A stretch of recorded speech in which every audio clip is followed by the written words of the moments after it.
trakcie 6. edycji Warszawskiego Festiwalu Fotografii Artystycznej. W tym roku gościem honorowym festiwalu są Niemcy. Organizatorzy zaprosili do współpracy wielu niemieckich kuratorów i artystów. Wystawy w ramach festiwalu, a jest ich około 50 w tym roku, można oglądać w wielu warszawskich galeriach od 15 kwietnia do 20 maja.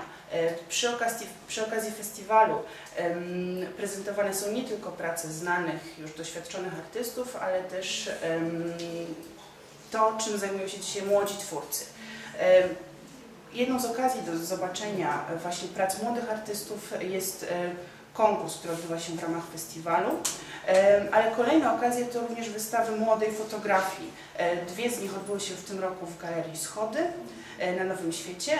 Wystawa młodej niemieckiej fotografii studentów z Halle właśnie się zakończyła, a dzisiaj świętujemy otwarcie wystawy studentów ze Słowacji.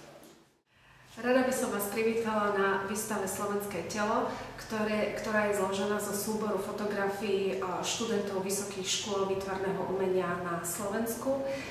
Výstava sa prezentuje v galérii Schody v rámci 6. Varšavského fotografického festivalu. Začína sa dnes, čiže 28. apríla a končí 9. mája. Výstava Slovenské telo je výstavou študentov výtvarných škôl, ktoré sa nachádzajú na Slovensku, s tým, že prezentujú predovšetkým takých študentov, ktorí sa už počas štúdií začínajú orientovať na ľudské telo, ktoré sa snažia nejakým spôsobom vizualizovať. Myslím si, že táto výstava prezentuje najmä rôznorodé prístupy, nielen v téme tela, ale aj vo fotografických prístupov.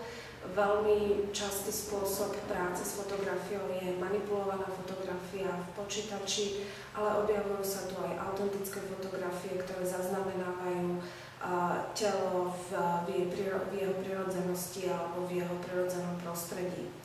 Myslím si, že veľmi zaujímavou prácou je práca Terezy Golasovej, ktorá vytvára akýsi interkulturálny dialog, pretože kombinuje ľudské telo, ktoré stavia do znakov a porovnáva tieto znaky s čínskym písmom. Je to študentka, ktorá študuje aj čínštinu a čínsku kultúru.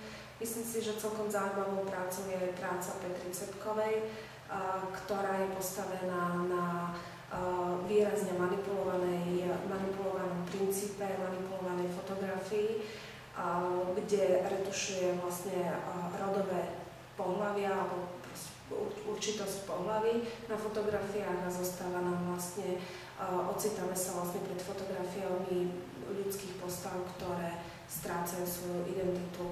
Myslím si, že viaceré práce tu prezentované reflektujú aj konzumnú kultúru, reklamu a zaujímajú aj určitý kritický postoj voči týmto masovým médiám, voči vizuálnej komunikácii, reklame a podobne.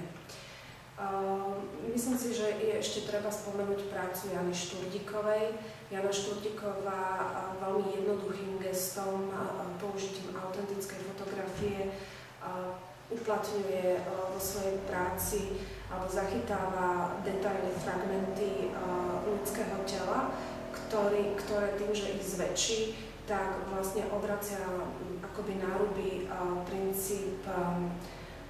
princíp toho, že bežná vec na ľudskom tele sa zrazu práve tou formou toho zväčšenia mení na fotografiu, ktorá vyvoláva určitý odpor alebo je opakom proste nejakého ideálu krásy.